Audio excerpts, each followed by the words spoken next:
Hi, I'm Dante, and I'm sure you were expecting the next episode of Twigging onto Twig, but instead it's just me here, with a quick announcement and some bonus content. So Tommy is now a proud new parent. He's taking a bit of a break to focus on his family. Due to some postpartum complications, he isn't able to focus on Twig in the short term, but things are going to calm down, and we're super excited to keep digging into Twig once we're able to do so again.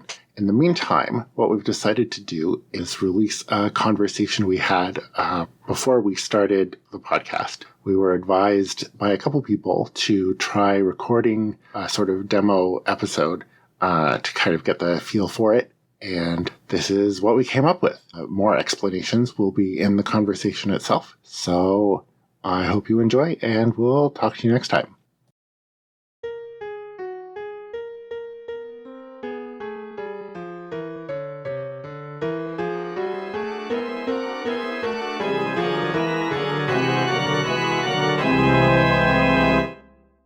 Hi, I'm Dante. And I'm Tommy. And you're listening to Twigging onto Twig, a podcast where we talk about Wildbow's most under-podcasted web serial, Twig. In today's episode, we're covering Boil 1 and 2, part of the Pigpen, as a demo episode to see if we are worth podcasting. Woo! So, as a spoiler warning, before we get started, this podcast will certainly allude to Twig as far as we've read it, which is different for the both of us, and we might mention other works, specifically others by Wildbow. And if we end up saying any spoilers, we'll give a warning in advance. Perfect. Also, before we start, in case there's anyone listening who doesn't know what Pigpen is, should we give them a bit of a summary? Yes, Dante, what is Pigpen? Please tell us. So Pigpen is the writing blog of Wildbow. Wildbow is an author that we're both big fans of, and we are reading 2 sample stories that he posted on his writing blog. So Boil is the spiritual predecessor to Twig, which is the web serial that we will be reviewing and talking about in this podcast. Boil is, like most other Wildbow works, it's not all other Wildbow works, a 4-letter word. Unlike Twig, which this is a spiritual predecessor, it's not a T word, unlike most of the others that do follow a alphabetical. Mm-hmm. Like W for the parahumans. Exactly. Works, or P for the other verse. Yeah, so before we started, I kind of wanted to talk about the title itself, kind of a little bit in the context of what I know of it from Twig itself. So there are 2 easy definitions of boiling. First is the cooking one of, a pot boiling over, which with the implications of resentment and social and class issues that are prevalent through both Boil and Twig are kind of, obvious definition. Mm-hmm. Yeah, boiling over and other similar expressions definitely sound like they'd be very appropriate. Exactly. And the other one is a biology term, which both Twig and Boil delve into pretty deeply, the sort of Frankensteinian body horror stuff. So Boil is a pus-filled growth on the skin, which is often associated with plague and disease. It's the most obvious image of the Black Death, the bubonic plague, are the buboes, the boils on the skin. Mm-hmm. Before we get started, Dante, do you want to get into a summary of Boil? Yeah, sure. So let's give a summary of the story for anyone who hasn't read it. We start with a young lady named Genevieve Frey. She's presenting a research project to a panel of professors. Her project is pretty interesting. It consists of syringes made of bone embedded in her fingertips.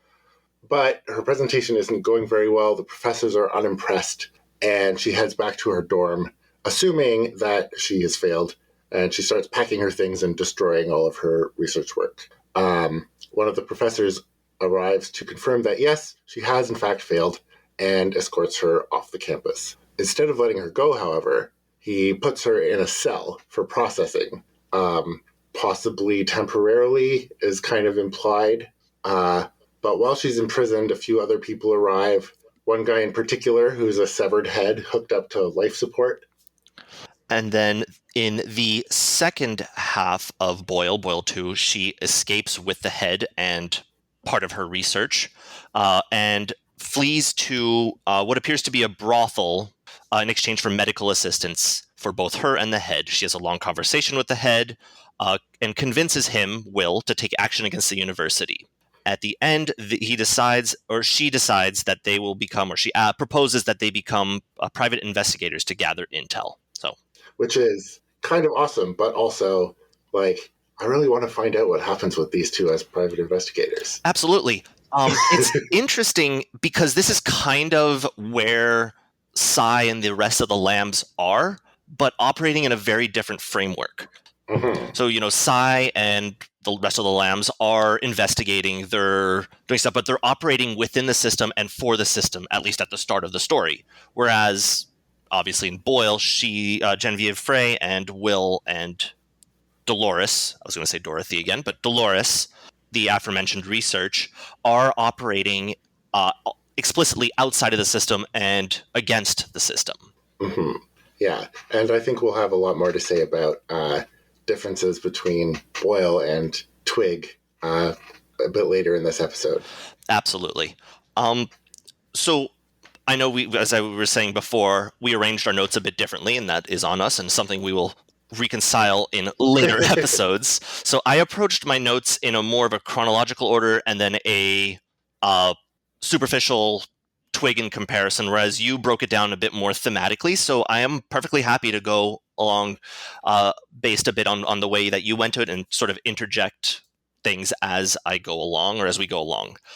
Would you like to get started? Sure. Or yeah, let's do this. So the first section we wanted to do is characterization. Have a look at the characters in the story and who they are, what they're like, what we like about them. I've been told that Twig is one of the strong examples of characterization by Wildbow, and this is kind of a hint of what we're going to get. Absolutely. So obviously Genevieve Frey, Mm-hmm. I'm not sure what the proper pronunciation of that is. It's probably Genevieve. She's not in, Francophone territories as far Fair as enough. we can tell. Yeah. She's also the only character that we really get to know quite well. Sure. Though, I mean, we do get to Claire, and I kind of want to talk about Claire a little bit, even though she's, very much a side character, a bit character.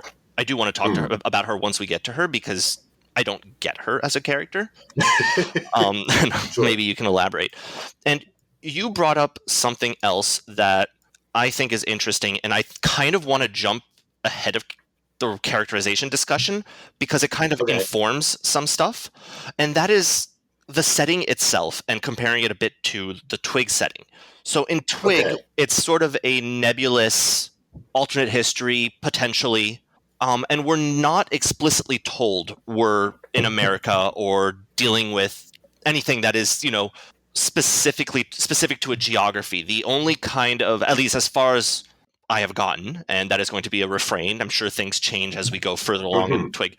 But as far as that we've gotten, the only real hints as to geography are the fact that the names are Anglo and that the government is the crown. Whereas Boyle specifically references America and Chicago as places. Right. It could kind of be anywhere. Like, this is the sort of story that the sort of setting that I sort of intrinsically assume is England. Twig, that is, right?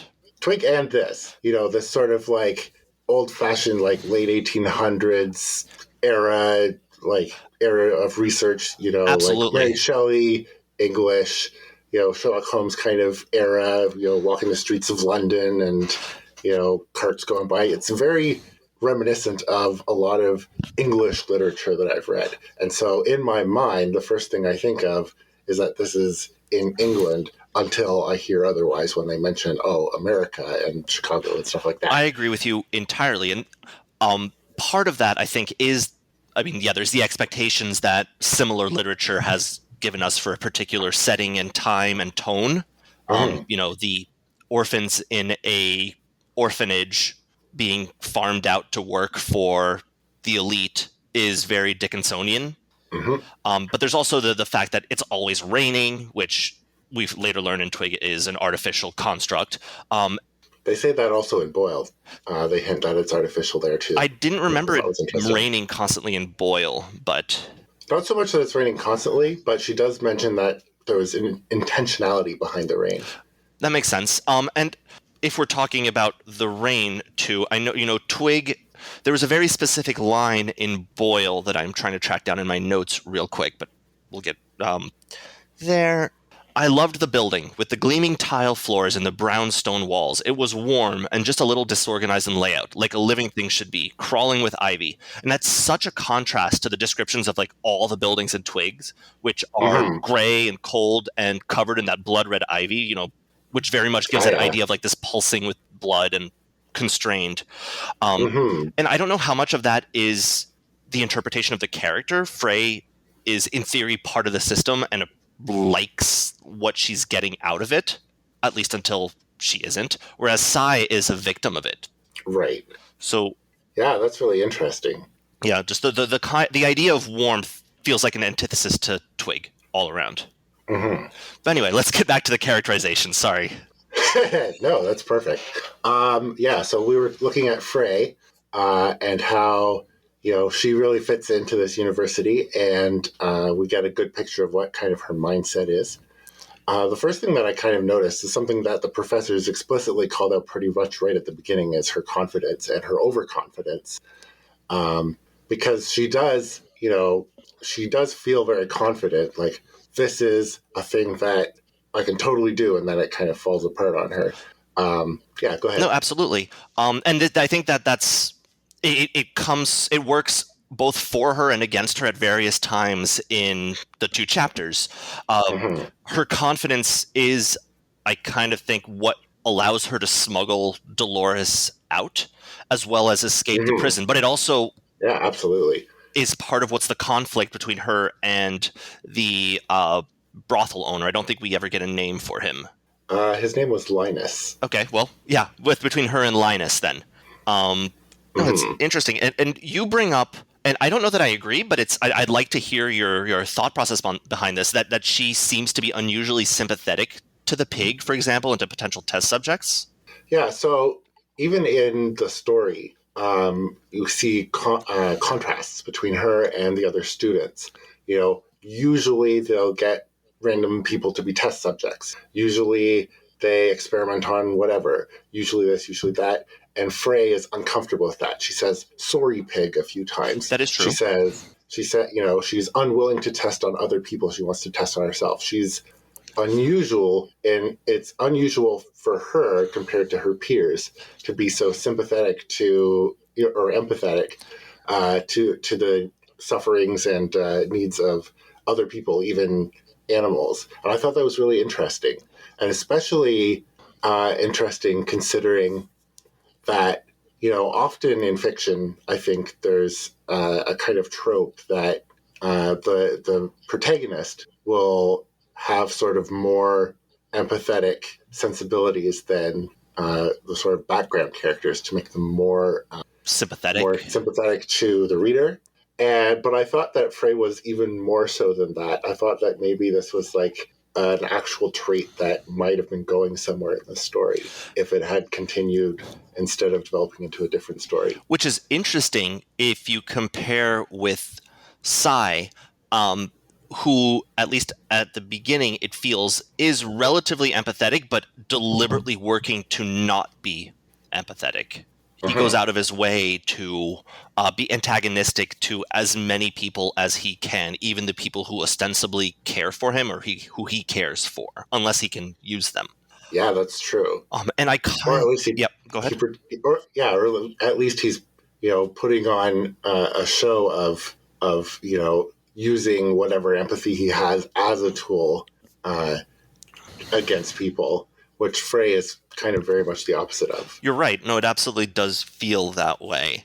And I guess some of that might be coming from the backstory that we both get a bit of and is implied in that she is a scholarship student. She fought and scraped her way to get into the school. So she sees herself as distinct from the elite of the school who are there, who have had, as she says, tutors since they were children, and who did not have to work as hard to get where they are. And so she might, part of that might be herself. Part of that might be her seeing herself in these potential test subjects. For want of a nail, she could have been those test subjects rather than the ones inflicting it. And very true. Kind of more uncharitably or cynically, it might be that she's afraid of leaving evidence and allowing other people to steal her work. Yep, that's possible. I mean, I'm sure everyone in this university setting is very, they're probably all trying to steal each other's work all the time. Oh, absolutely. And that's just kind of a baseline. Absolutely. And I think that kind of ties into what I was saying about her roommate, Claire, who seems... Tell me about Claire. Yeah, who seems to set her up to fail and be imprisoned for no obvious gain or reason. She's already been kicked out of the school. She doesn't have any reason to try to drag her low, and it doesn't, at least from Genevieve Frey's side, we don't see any kind of real antagonism besides the resentment that she has for all the other students that they are privileged. It just seems kind of like a mean girl move to get her imprisoned or attacked for no discernible gain to herself, it feels. Yeah, she definitely comes across as just like a bully. Yeah, but not like an overt bully necessarily, because again, it's not like she sets her up to be caught and to fail without there being something for her in it, presumably. Maybe that's a thread that, had Boyle become a bigger story, would have been resolved, would have been carried through. It's maybe. I kind of read it as just a glimpse into the sort of culture that was prevalent among the students in the university and their sort of backstabby meanness. But it's possible that this was something special for Chloe that we would have seen develop as well. I totally see that, yeah. Though, to be honest, I kind of do see what you're saying about the empathy for Genevieve Frey, because she does save Will, and I don't know that she really has... She justifies it to herself, for various reasons, but at its core, it's just doing the right thing. He's going to be either turned over to the university and lobotomized and used as a organic calculator, or he's going to die. Yeah, so I definitely, I guess I do see what you're saying about her being more empathetic than a lot of other characters, and maybe other Wildbow works, spoilers coming up, but how do you think that compares to the protagonists of other works, if you want to talk about that? That is kind of hard to say with just what we've seen of Frey so far. Most of the main characters in Pale are very, very empathetic. Even Verona, who absolutely, her whole thing is she doesn't really have the same moral compass or understanding of people as everyone else, but all of them are very empathetic and have that sort of gut, goodness of prioritizing others. I mean, I guess. Sorry, I didn't mean to interrupt you. Go ahead. I was just saying. I guess. Yeah. Obviously, the protagonists of Pale are exceptionally empathetic and explicitly good people. I guess I'm thinking more about what we do see. I feel like we have more characterization of Genevieve Frey in 2 chapters than we had of, say, Taylor Hebert in 2 chapters. Definitely. We get more of an idea of who she is as a person, and what motivates her than we did really for Taylor, for example. And I'm just bringing Taylor up because she's the first real protagonist that Wildbow has written. A long form story, and also I would presume to say the most famous one. Yes, definitely. Yeah, and also Taylor's not nearly as empathetic as any of the Pale protagonists, or, as it would seem, as Frey is. But I can definitely see the connection between the Sai and Taylor in terms of characterization, I guess. Yes. It feels like, Wildbow was looking to write, I guess we're still talking about not this year. But okay, to reframe it in the context of Genevieve Frey, I don't actually know when Boyle came out in comparison to the other stories, but it kind of feels like Boyle was an attempt to write a character that was very different from Taylor in a way that maybe Cy isn't. I always forget which came first, Pact or Twig. Pact came first. Okay. I don't know if I had a hypothesis that has been disproven by that right now, so let's move on. Yeah. All right. No, Wildbow's even commented, like, going from Pact, where the protagonist cannot lie, to Twig, where the protagonist always lies, was a very interesting and deliberate transition to kind of put himself out of that mindset that he had built up to. I can definitely see that. That definitely makes sense. So do you want to talk about the panel of professors? Yes, because they don't really give much more than like a very basic insight into who they are. But I thought it was really interesting because between the two main professors that we see, the old one Hayworth and the young guy Newell, and they have this sort of dichotomy of attitudes towards Frey's research, but also towards academia itself. And it reminds me of things that I've actually seen in universities, and specifically in my local university that I went to, where there's like this sort of constant moving away from traditional academic stuff and more towards like practical, financially beneficial stuff. So, you get cutting budgets for the humanities, for the arts, a lot of investment in STEM, which is a good thing. STEM is great, but, a lot of working towards like industry partnerships, that sort of move from like universities are a place of learning and a place of exploration and improving the human sum of knowledge to a business where we sell degrees for, as much money as we can get away with. I am super happy that you have brought that up, because that's one of the things that was a recurring theme in my notes. I first was going to talk about, I'll bring that up later, the appearance of the professors, because I think that ties into what you were saying at first. But the main drive of the criticism of a lot of the questions that we hear from them is, how can you sell this? How are you going to sell this? How is this profitable? Yeah, and that's mostly coming from Hayworth, I believe. That's possible. I didn't note who took those notes and all that. Yeah, but there's that. And then there's the fact that later on, the university imprisons Genevieve to make sure that she hasn't stolen any secrets, something that could she could sell or resell. And also there's the young professor talks about all these back alley chop shops, for lack of a better word. Sure, there is the charitable interpretation to be saying that, only the university has the knowledge and the resources to do this stuff safely and properly. But there's also the fact that, it's a monopoly. They're charging money. We know they're charging for these services. And we see later on, again, Linus, I remembered his name, Linus is kept in someone's debt by the medical procedures that have been done on him. He's in pain unless he's constantly paying for something. Obviously, that ties into the problems of the American healthcare system, where medical care is or medical insurance is largely tied to employment. So it's harder to move jobs because you don't know how your insurance is going to transfer, whether you're going to have coverage for big issues. For sure.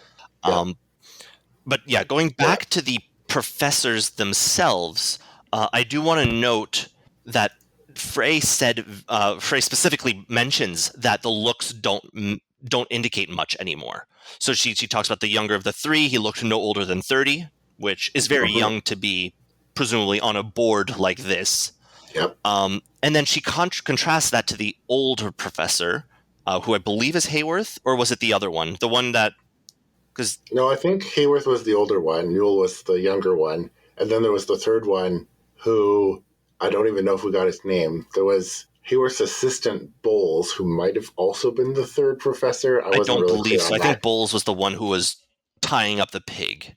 Yeah. But she describes one of the older professors as there wasn't a waver in his voice. He didn't sound old. Only his hair and poor posture betrayed his real age.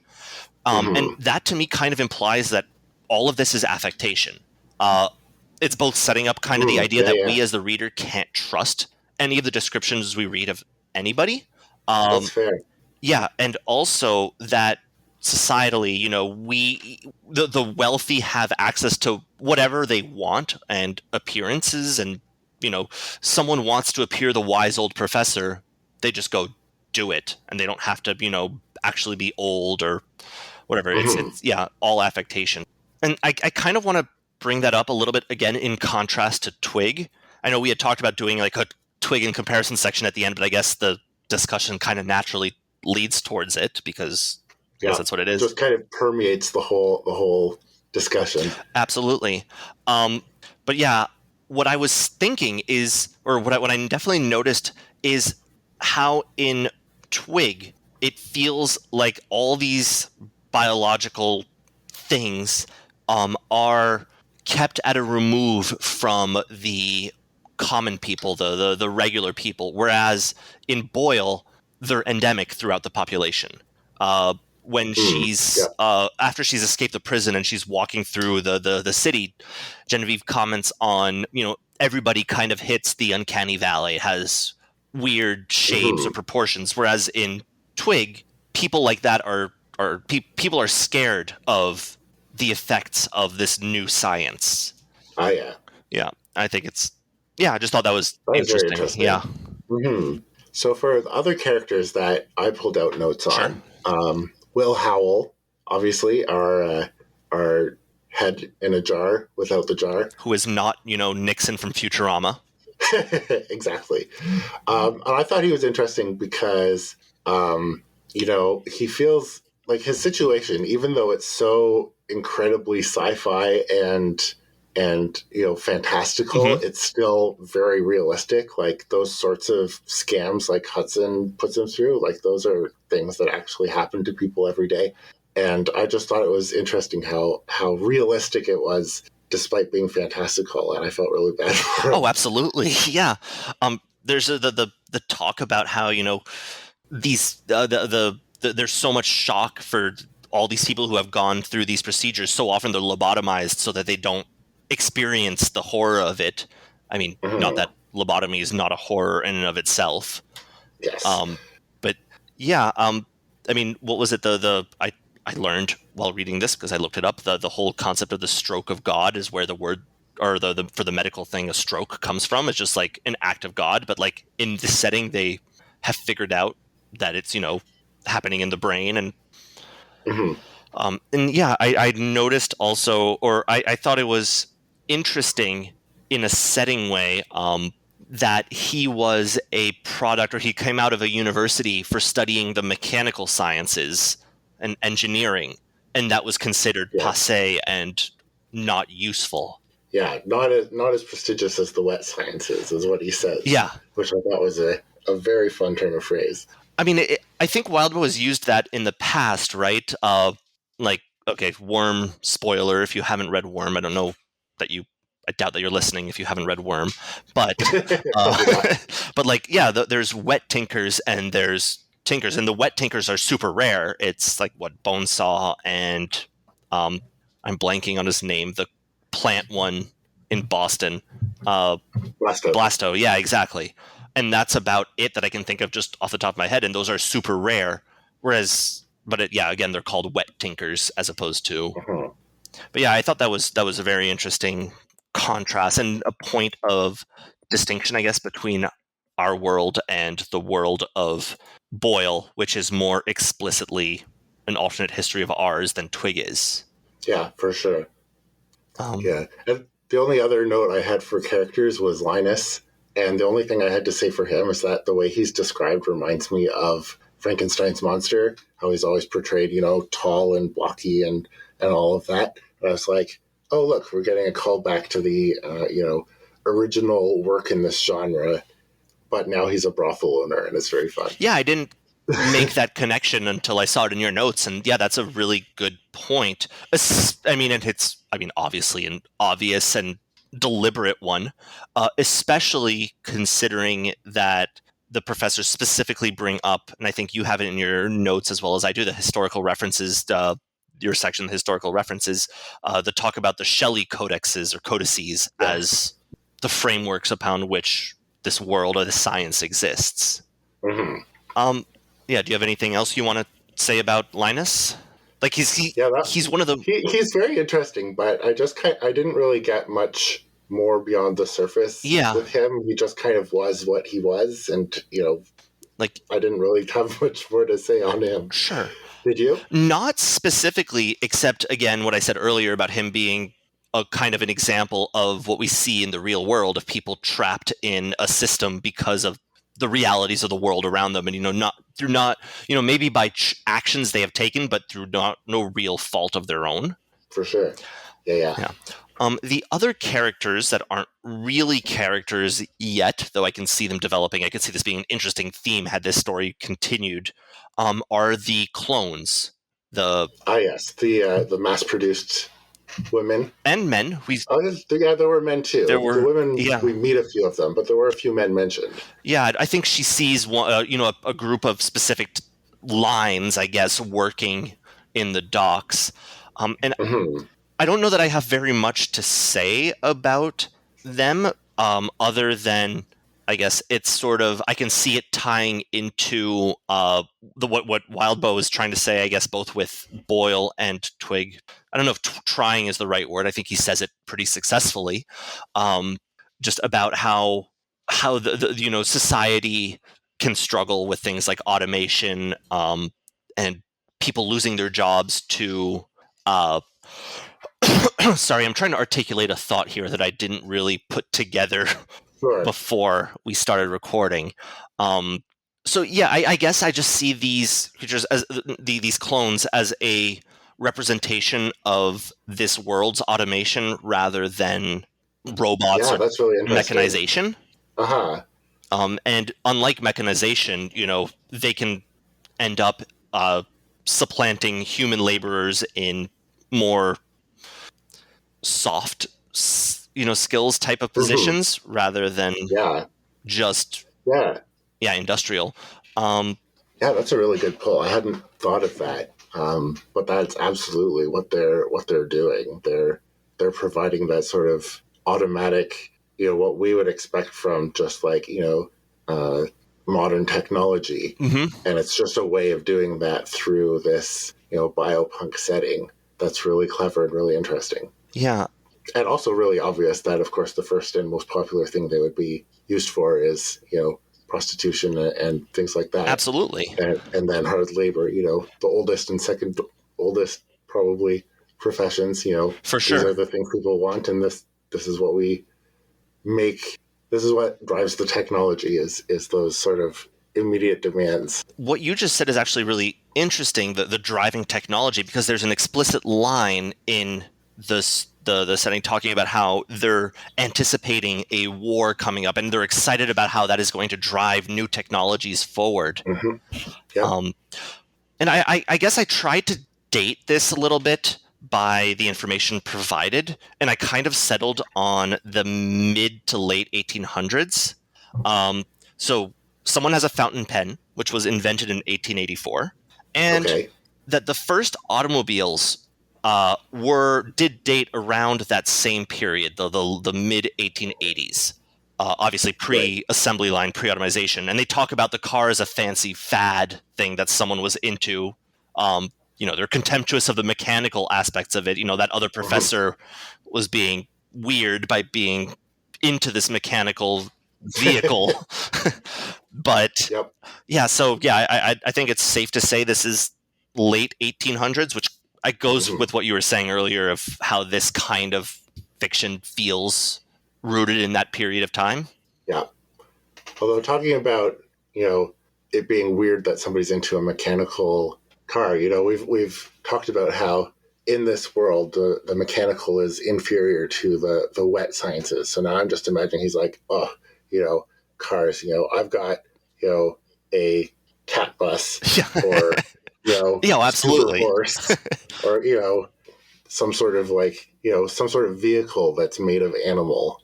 Hmm. And I'm just like, now I'm imagining what that could be. And that could be a very interesting thing to explore. Maybe we'll see some of that in Twig. Hopefully. Okay, so I'm just going back over my notes real quick, and that's something I meant to bring up when we're talking about professors. If you're okay moving on to a new-ish subject or going back to an old subject, I don't know if you had something more to say about the contrast here. No, go right ahead. Okay, so naturally we're seeing this panel being presented from Frey's perspective, but a lot of Hayworth's questions are kind of legitimate, I thought. He brings up the worries and issues of carrying poisons or plagues inside you.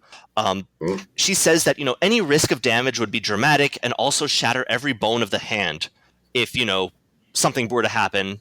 But that's kind of what happens often when someone who doesn't have any training, which presumably is who this kind of product is marketed for, Yep. punches someone. If you don't know how to punch someone, you break the bones in your hand, which in this context would mean you're breaking open vials of poison. So, I thought it was just interesting that this was a complaint that she had. That these were ridiculous questions, but it's like, no, these are legitimate issues that you're being presented with, and not. And I guess that ties into what you were saying about confidence earlier.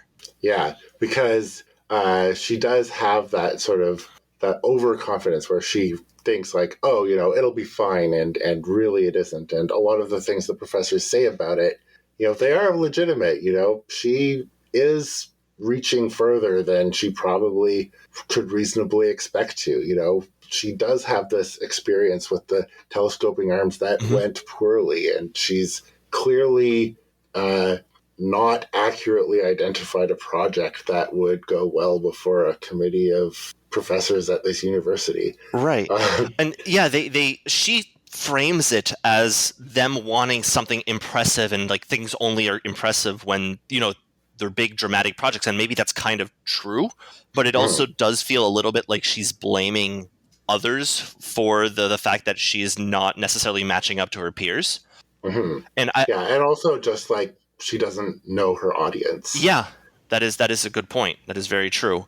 And I think it's interesting that she chooses that as a project and not Dolores, who is a character that we should absolutely talk about. Oh, yes, absolutely. I love Dolores. She's so cute. Absolutely. A combination of cute and horrifying. Yeah. Right up. That's Wildbow specialty. Absolutely. Yeah. And yeah, I love just imagining her, it's like half jellyfish, half octopus with only 4 arms and like a hole. I assume that the hole kind of goes like between the ring of all of the arm tentacles. That's what I assumed also, but it's not explicit, so it's certainly possible that it's a vertical ring with 4 tentacles dangling from the bottom. This is one of those ththings where you could get like a bunch of fan artists to put something together about it and get a lot of really interesting concepts. Absolutely. Just it's such a interesting character, and we don't really get much of Dolores's capabilities. Like, she's obviously capable of operating outside of her tank for extended periods of time. And we don't necessarily know how smart she is. Like, she could clearly understand commands and. It was interesting how she was rewarded by sugar and sweetness on her skin. Yes, it was clearly some sort of ability to taste or sense or even maybe eat, and like all sorts of interesting possibilities. And I'm kind of imagining her, she like accidentally falls in like a mud puddle, and all she's thinking to herself is, ugh, this tastes terrible. Or, being swallowed. Yes, that is true. I reading it, I kind of physically gagged as she was pulling Dolores out of her mouth. Just, ugh. Yep. I was not expecting that. Nope. And it was a good trick. Oh, for sure. And I mean, we should have, because we had no sign of Dolores at all, and like she clearly smuggled her out somehow. But I also wanted to note with Dolores is that the reward, I think you mentioned it, is you just did. Obviously, we were talking about it. The skin thing, the sugar cube on the skin, which to me maybe again I'm interpreting Frey a bit cynically here, feels like a method of control. You get your reward as long as you do what you say. Is if you don't, you're only going to be out of the water if you're doing what I'm saying, and that's the only way you get rewarded. Yeah, I think that's cynical because, like, I have a dog and I will reward him when he behaves properly, and I will, Sure. tell him no if he isn't.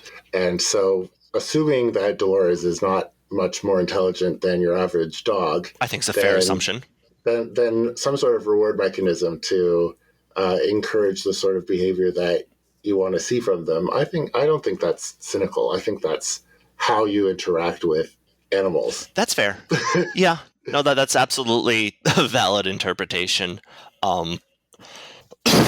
Sorry. I did want to note, if you're okay moving on a little bit, that you want to go ahead. That Frey talks about not wanting to be someone's Igor. I did research because I was very curious about that. So the name Igor appears in the context of a mad scientist's assistant only in the early 1920s. Mm-hmm. Before that, the character, who does not appear in Frankenstein's monster in Shelley's book, appears as with the name Fritz in a play in the 1820s. So I thought it was, interesting that she uses Igor as a descriptor, which is, something that we as a modern audience immediately know what we're looking at. But I don't know that in setting she would necessarily. Yeah, go ahead. It's very much associated with the story of Frankenstein, even though it appears in the adaptations only. Yeah. But we've also seen, as we mentioned before, that Shelley is, the writer of medical codices and not, fiction, necessarily inventing fictional stories about Frankenstein's monster and Igor. So we've kind of got this interesting both at once situation where Shelley is the scientist, but Frankenstein possibly also is. Maybe Igor was Shelley's assistant. Ah, I like that. I buy it. And on the subject of historical references, I also noticed Balfour. The Balfour, what do they call it? The Balfour program? I believe so. World II. Yeah, where the medical procedure that Linus is undergoing. And I was looking into Balfour, and there was a famous biologist named Balfour. Okay.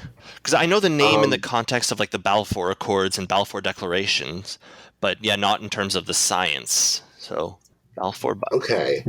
Yeah.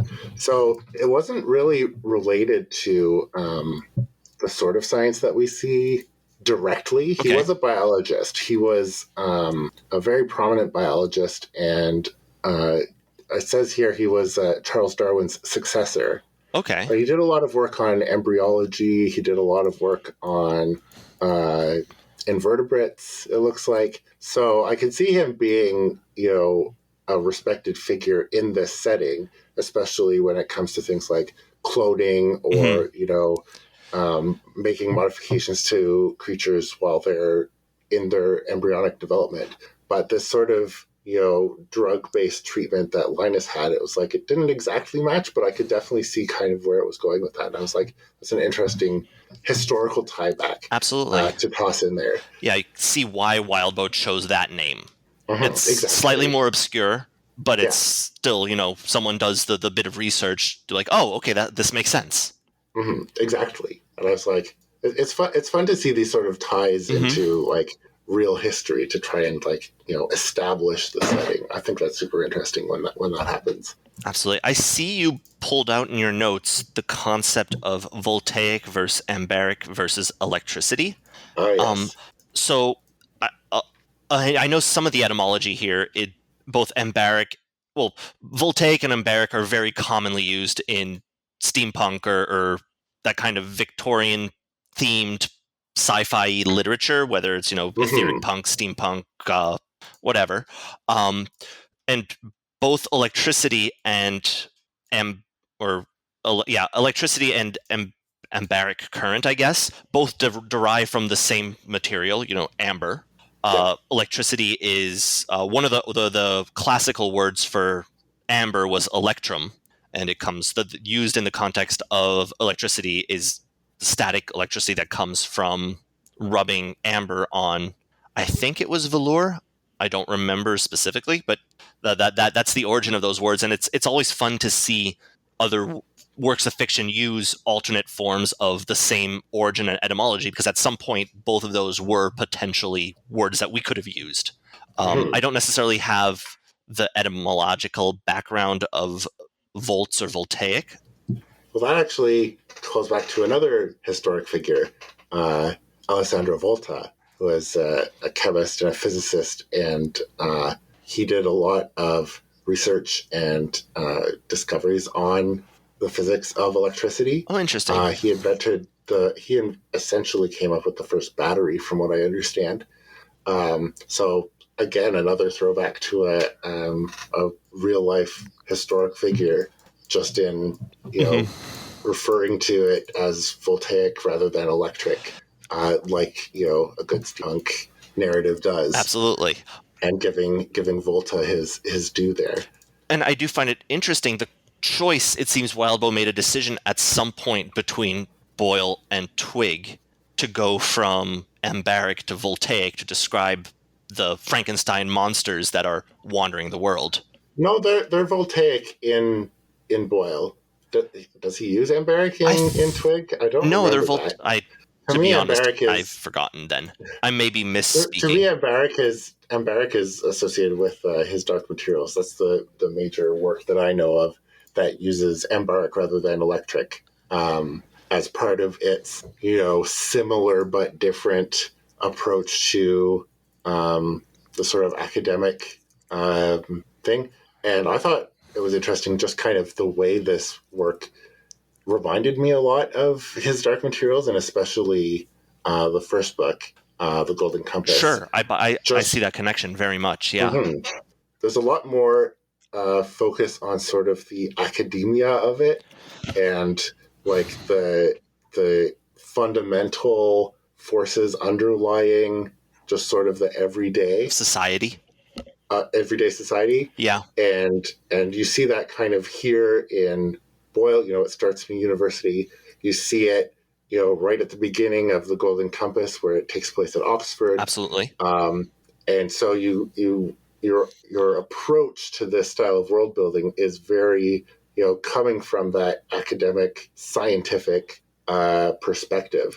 And I thought it was interesting how they kind of were similar in that regard, despite being completely different, I think that's really interesting too, because the academic one is one that is kind of inherently cloistered, especially historically. It allows the protagonist and therefore the reader to kind of ease into the world by being separated from it originally. Yes, that's true.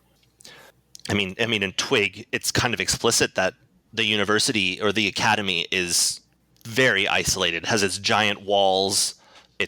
Nobody from the outside goes in unless they're brought in kind of either unwillingly or as an experiment or a student. Yes. Whereas, yeah. But I see what you're saying with Dark Materials. It's a interesting comparison. Especially, you do see in some of the later Dark Materials, some of the alternate worlds could fit in with. Well, spoilers for his Dark Materials. Yes, sorry. Absolutely. But yeah.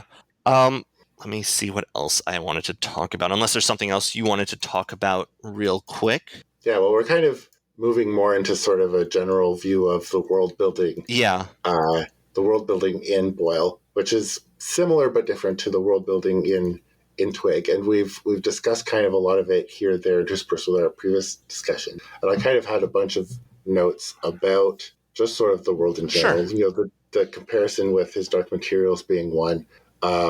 The idea, I think as Linus says to Frey in Boyle 2, he says, your babble. And I feel like Wildbow does know his technobabble. Like, I have no medical background. Neither do I. Like, even if this was like very, whatever the medical equivalent of flux capacitors is, I would buy it. Absolutely. I don't know anything.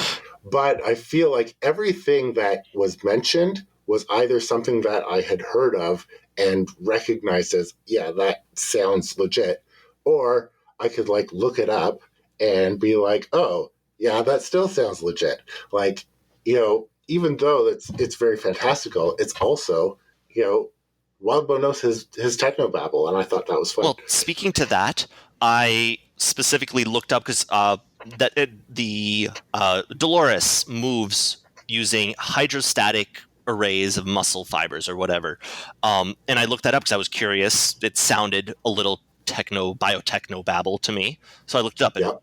It's a real thing. Three-dimensional array of muscle fibers relying on a type of skeletal support system called a muscular hydrostat. Yeah. Well, there you go. Exactly. I mean, as far as I'm able to understand it, and again, not a biologist, not a doctor, not any kind of person involved in any kind of wet sciences, it all seems legit. Yeah. And then you go from like this very, solid and reasonable sounding science and go completely into super creative and interesting technologies. You've got mass produced people and heads on life support. And what is a body other than a life support for a head? I mean, you're not wrong. One thing that I thought was really interesting with Will was that most of the time when I've seen a head in a jar, aside from if it's being used as like a sort of philosophical, thought experiment, usually it's a comedy device. Oh, it's absolutely, like, yeah. Here's a character, they're a head in a jar. Ha, isn't that hilarious? You mentioned Nixon and Futurama as a prominent example of that. Right. But here we have Will, and he's a head in a jar. No jar, obviously, but it's the same thing. It's presented as a horribly traumatic experience. Exactly, and it's a very serious and somber character, and I'm like, this is something you don't really see very much of. Well, not only that, they talk about how dangerous it is. I mean, obviously beyond the fact that you're chopping someone's head off and sticking him in a jar, just the fact that, the body depends on, or the brain, depends on all the sensory input from all the body and all that, and it can start shutting down if it doesn't have the things it needs. I think Jennifer Frey cuddles with him to give him the warmth and comfort that the body normally would be providing. Yeah, and I guess that does tie into what you're saying about the empathetic, about her as an empathetic character.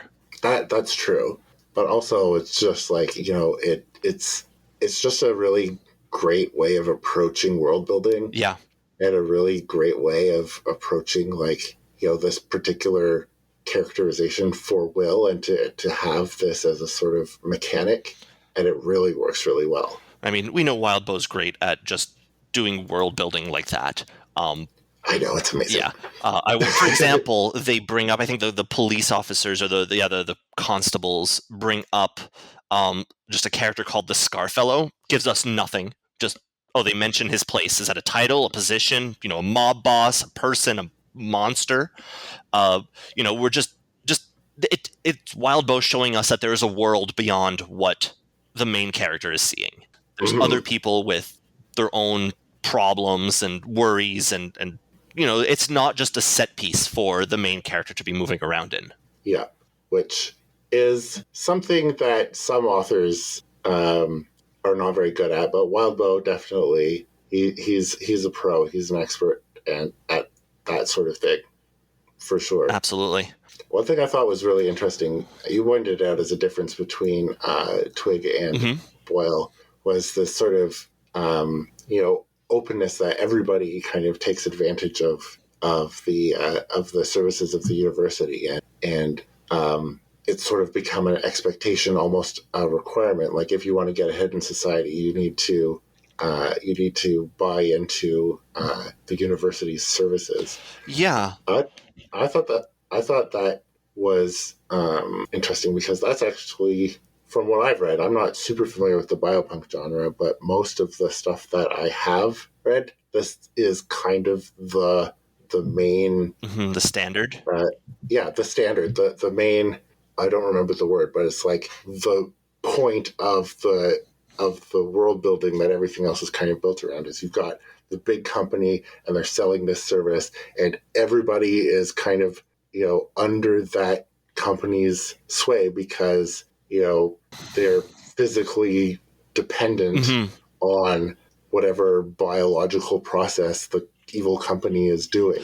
And that's kind of like the standard of biopunk that I've seen. Yeah, that's interesting because that's both. I would argue both Boyle and Twig, and again with the caveat that I have read 5 arcs of Twig, so there's more of it that I have not yet read.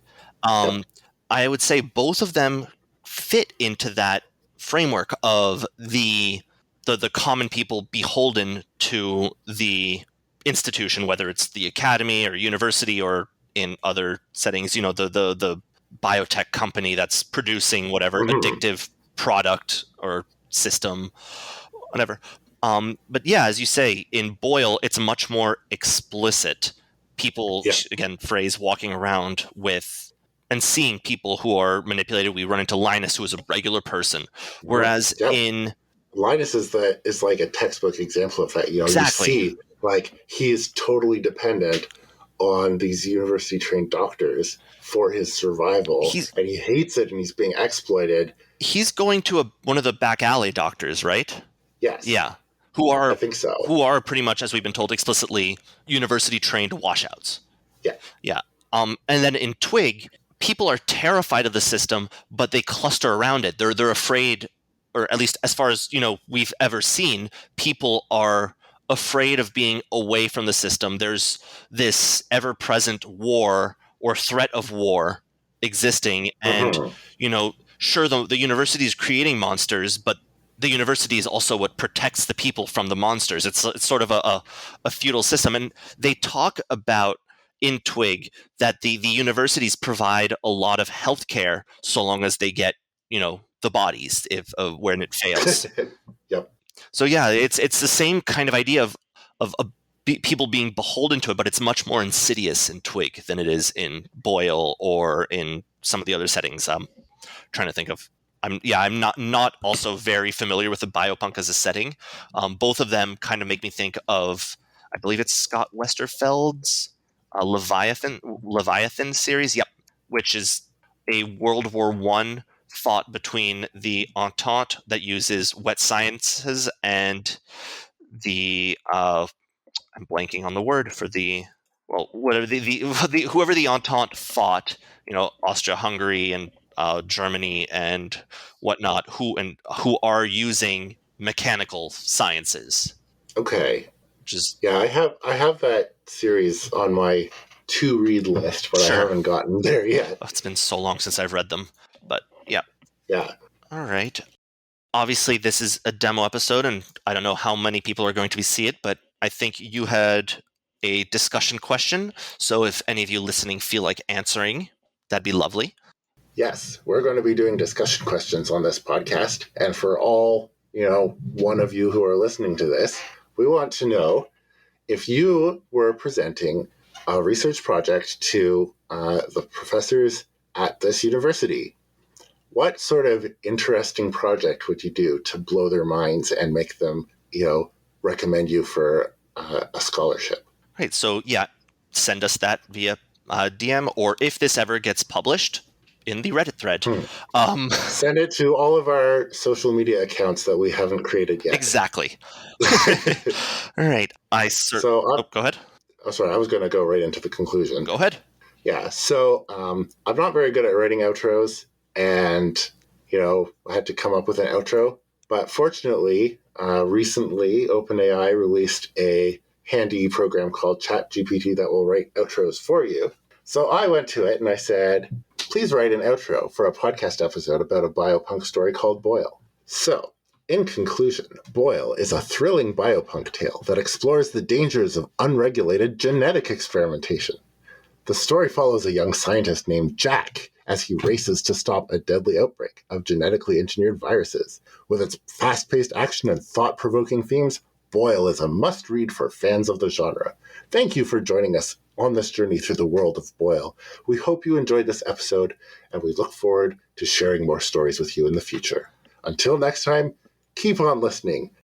And I have no idea where Jack came from, but there it is, folks. All right. Thank you very much. Thank you for listening. Talk to you next time. Bye. Bye.